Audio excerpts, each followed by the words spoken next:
৩০ আসনে বিএনপির প্রার্থী চূড়ান্ত, প্রার্থীদের ফোন দিচ্ছেন তারেক রহমান। পুরোদমে নির্বাচনী প্রস্তুতিতে ব্যস্ত বিএনপি।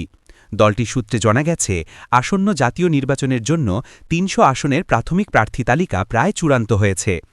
বিএনপির ভারপ্রাপ্ত চেয়ারম্যান তারেক রহমান নিজেই একাধিক সম্ভাব্য প্রার্থীকে ফোন করে মাঠে কাজের নির্দেশ দিচ্ছেন। বগুড়া, মেহেরপুর ও ঢাকাসহ বিভিন্ন জেলার নেতারা জানিয়েছেন, তারেক রহমান সরাসরি তাদের সঙ্গে যোগাযোগ করেছেন।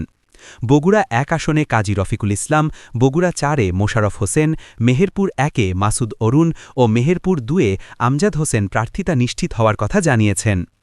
রাজধানীতে ঢাকা ৮ আসনে মির্জা আব্বাস, ঢাকা ১৬-এ আমিনুল হক এবং ঢাকা ৪-এ তানভীর আহমেদ রবিনকে মাঠে কাজের নির্দেশ দেয়া হয়েছে। এছাড়া জোটের পক্ষ থেকে ঢাকা ১৩ আসনে ববি হাজ্জাজ ও ঢাকা ১৭-এ আন্দালিব রহমান পার্থকে বিবেচনা করা হচ্ছে।